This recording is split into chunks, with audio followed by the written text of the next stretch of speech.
Johnson's told me what you intend. As it happens, the man who held me is the same one that you seek. His name is Silas Thatcher. That fancy lad is our slaver? Don't let his velvet tongue deceive you. A crueler and more vicious creature I've never known. What can you tell me of his operation? He hosts at least 100 men, more than half of whom are redcoats. All this for some slaves? Hardly. The man's a commander in the King's troop, in charge of the Southgate fort. We need to find a way inside. Let me think on it.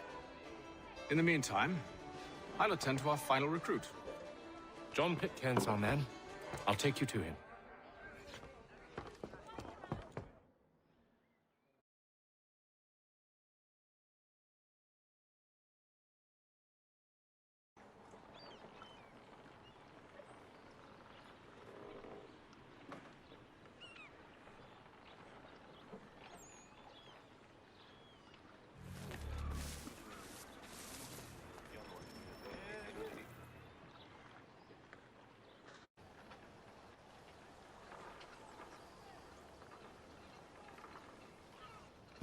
State your business.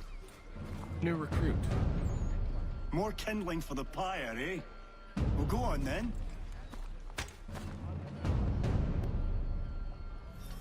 How'd you manage that? Did you forget, sir? My commission is with General Braddock. When I'm not attending to you, of course.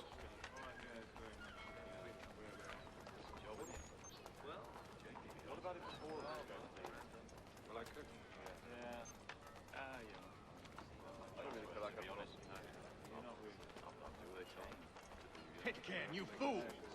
Your acts are treacherous. Give me one good reason. I shouldn't kill you right now.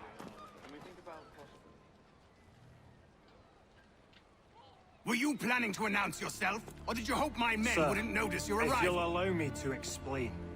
Ho ho! By all means. I should like very much to hear this. I have not deserted, sir. I am here under Commander Amherst's orders. Show me a letter bearing his seal, and you might be spared the gallows. I have no such thing. The nature of my work, sir, It's the sort of thing best not put to paper. Haytham. General Braddock? I suppose I shouldn't be surprised. Wolves often travel in packs. Master Pitcairn won't be here for but a few weeks. I shall return him to his proper post once our work is finished. The devil's work, no doubt. It's bad enough my superiors have insisted I grant you use of Charles. But they've said nothing about this traitor. You'll not have him. Edward, listen to reason. We're done here. See these gentlemen out.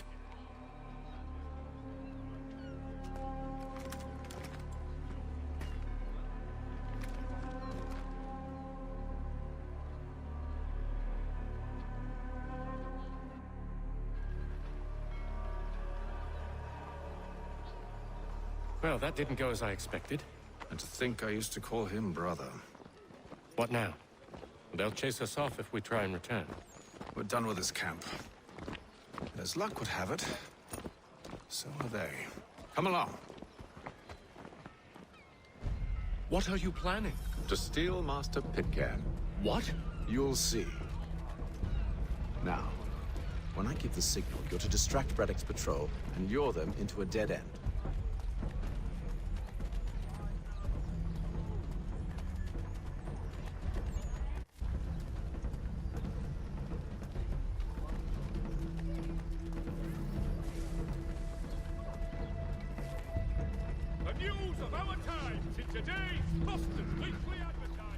Where shall we head next? Perhaps down Marlborough. No. Its residents are too content. Their homes are nice, their days untroubled. What of Lynn or Ship Street? Yes. Those fresh arrived are often soon in dire straits. They're more likely to seize upon an opportunity to fatten their purses and feed their young.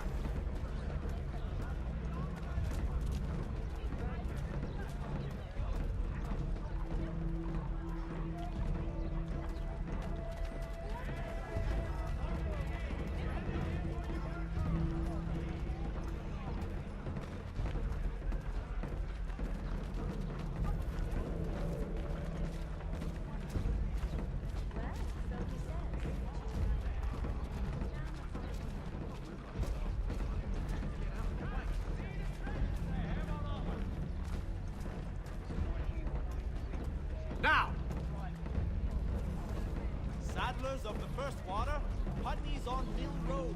A name and reputation.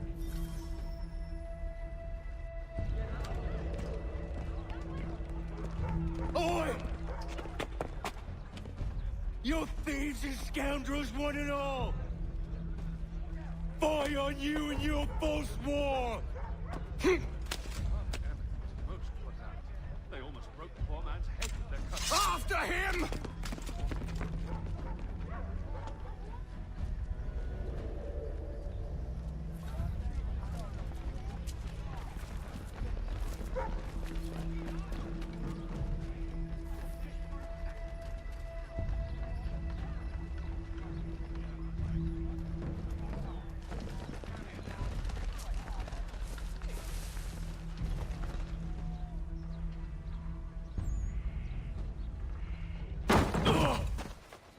Unhand him, Edward. You again. Let us go. And John Pitcairn with us. I will not have my authority challenged. Nor I. Put them all in chains.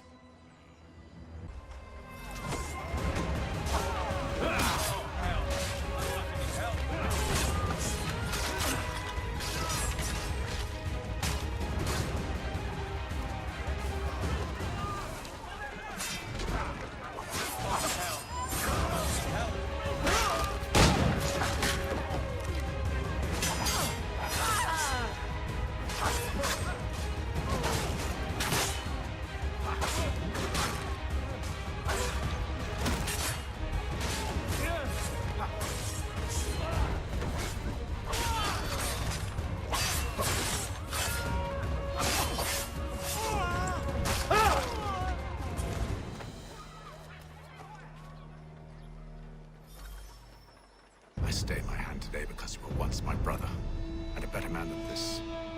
Or should our paths ever cross again, all debts will be forgotten. You're free now, John. Traitor! Go on then. Join them on their fool's errand. And when you find yourself lying... I assume you've good reason for causing all this madness. What is it you require of me? I'll explain everything on the way.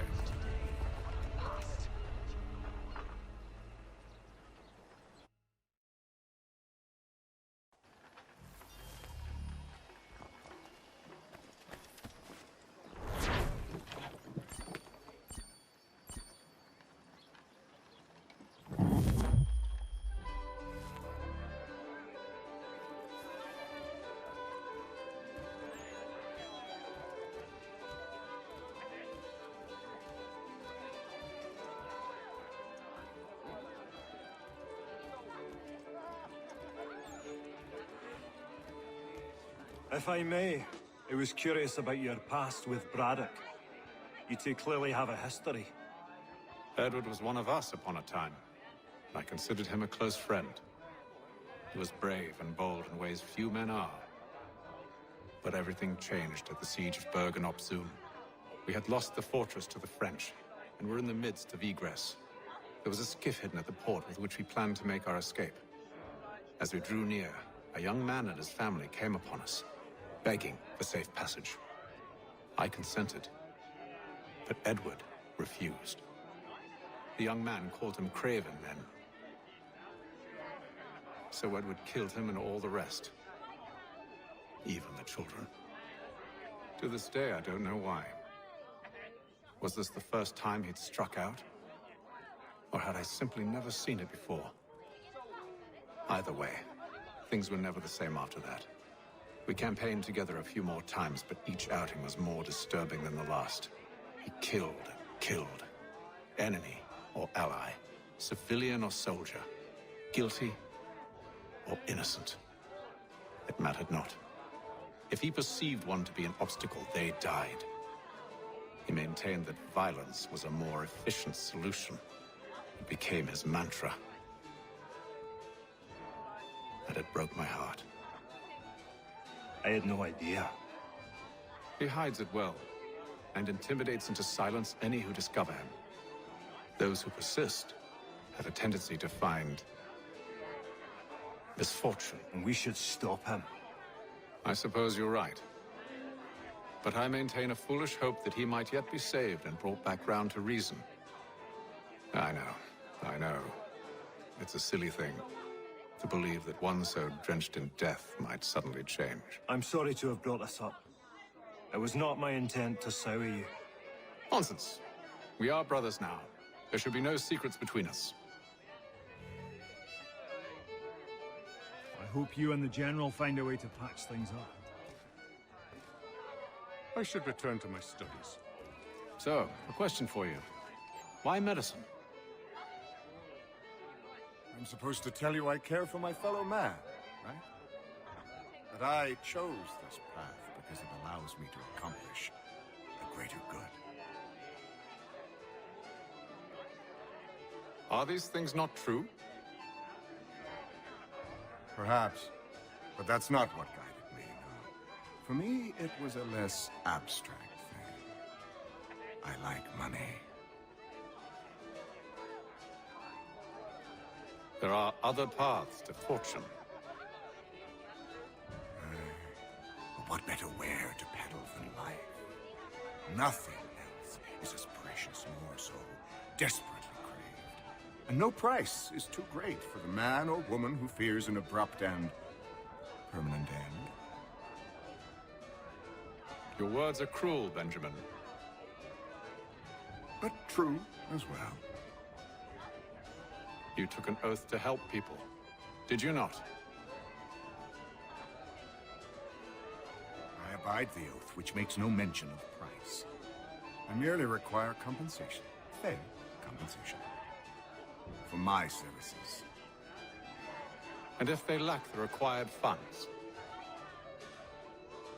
Then there are others who will serve them. Does a baker grant free bread to a beggar? Does the tailor offer a dress to the woman who cannot afford to pay? No. Why should I? You said it yourself. Nothing is more precious than life. Indeed. All the more reason one should ensure they have the means to preserve it.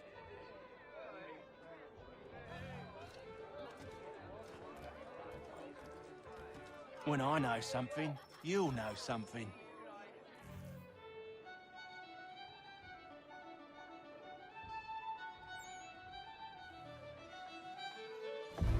Gentlemen, I believe I found the solution to our problem.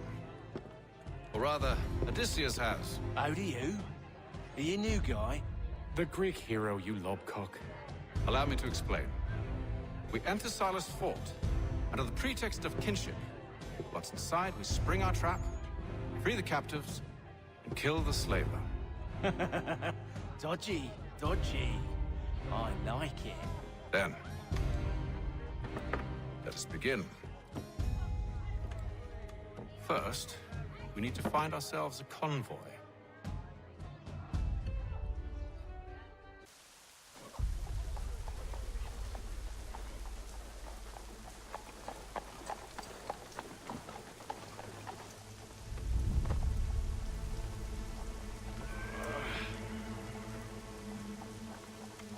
Convoy should be here soon. We'll attack on my signal. Understood, sir. If we time this right, we can catch them all unawares.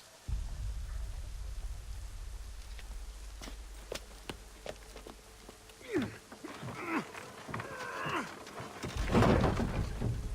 the very best in firearms, you need but stop at one expedient location.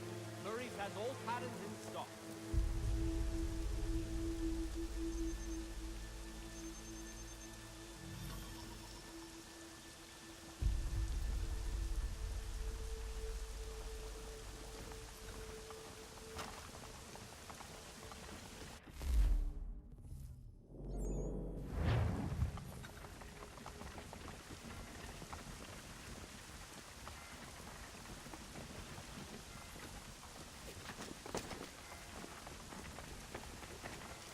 Is this? A thousand pardons, sirs. Seems we've had ourselves an unhappy little accident. Get it sorted, and quickly. Of course, my lord. At once.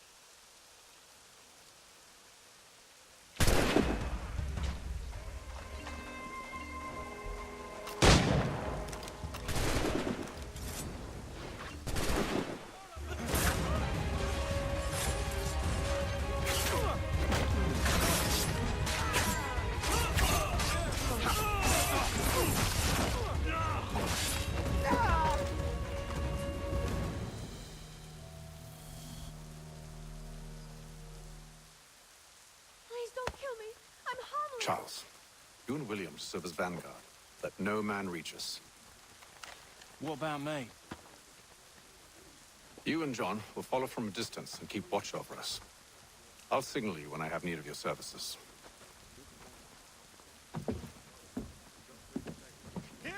We're here to help you, along with those held inside Southgate Fort. Free me. Not until we're inside the gate. I can't chance an inspection of the gate going wrong. I'll see you safe. You have my word. Hear ye! By royal charter of King George II, certain lands adjoining... Do you know anything of Silas' operation? How many men we might expect? The nature of their defenses? You must be rather important to him if you are given your own escort. Sir, we've enemies ahead. Shall I engage them? No. Let Jonathan and Thomas take care of it. As you wish. I wish you'd trust us. Though I suppose it's only natural for you to be wary. So be it.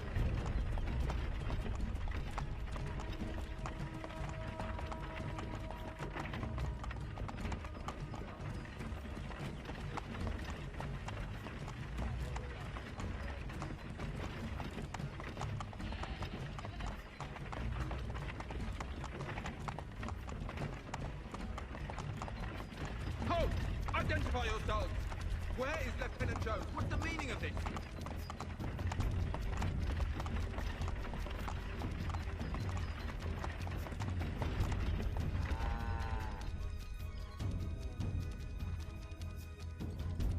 Engage the enemy!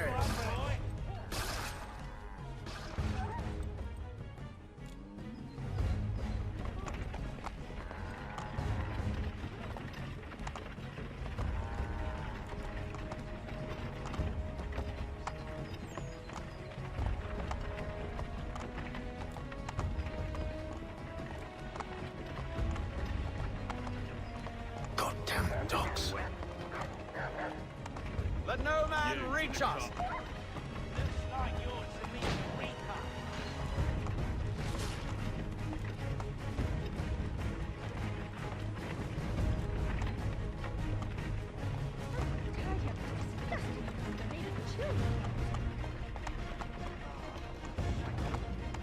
Aha!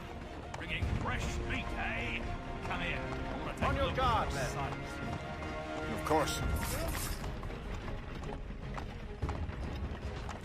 Only say the word, and I'll cut them down. Me and you. Who's your officer?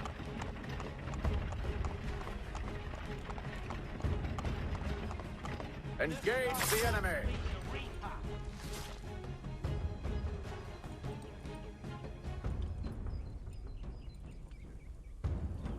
All clear.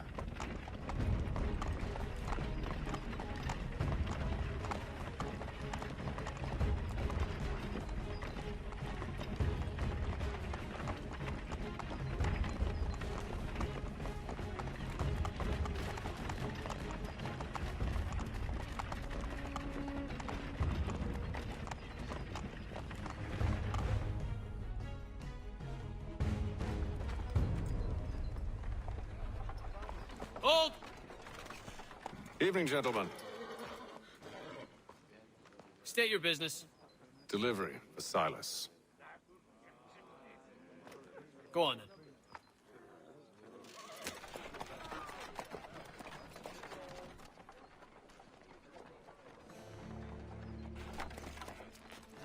See? I'm freeing you just as I said I would. Now, if you'll allow me to explain. Let her go. But she'll give us away. No, she won't. What's the plan? Free the captives and avoid detection. What of Silas? He dies. Signal when you're ready to strike.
I don't follow. Lieutenant Wilkins? No. Man. Cosmo. Captain Cosmo. Sometimes I wonder Who have we got then? What are you slouching, soldier? Prison. I said stop slouching. A good friend of Mr. Thatcher's. Take care with you, only in the future. The fellas we caught. They do not exist. Understood? And if they do...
An hour of quiet was all I asked. Instead, I'm awakened not 10 minutes later by this cacophonous madness. I expect an explanation, and it had best be good. How? How did this happen? My precious merchandise set free! It's unacceptable! Rest assured, I'll have the heads of those responsible, but first we clean up this mess!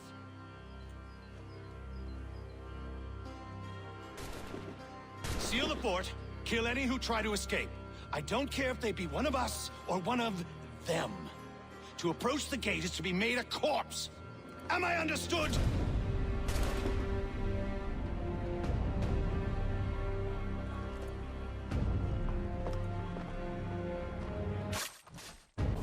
Push them back! Ready weapon! Go on! Take care of you!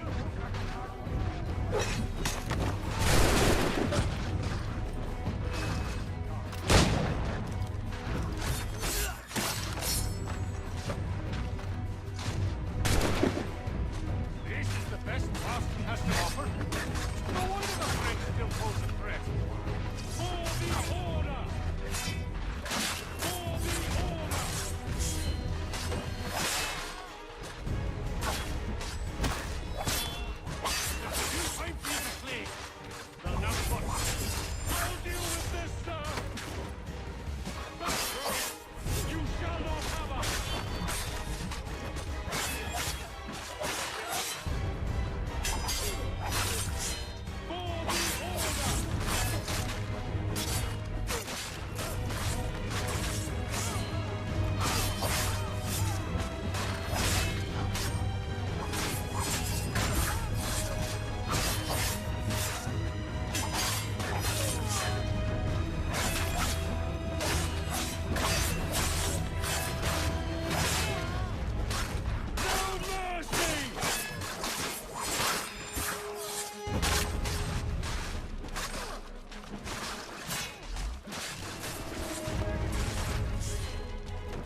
Glad to have you with me. I could use some help.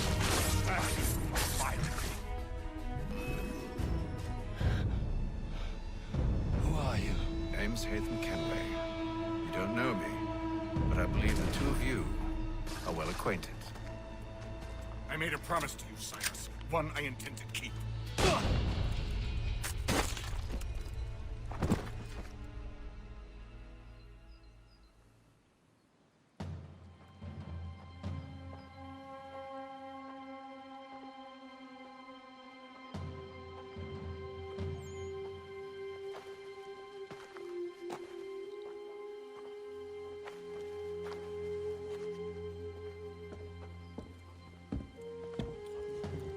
What happens now?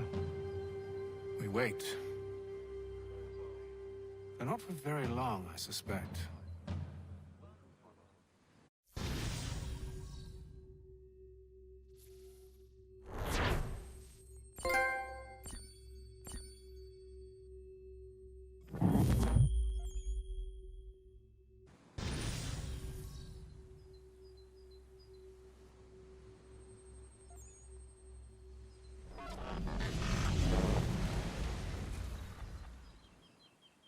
It's been several weeks now since we freed the Mohawk prisoners from captivity. I had hoped their leader might make contact, but there's been only silence. My men grow restless. They want to know what comes next, and I do not have an answer. Lee alone remains active, pursuing leads, however slight.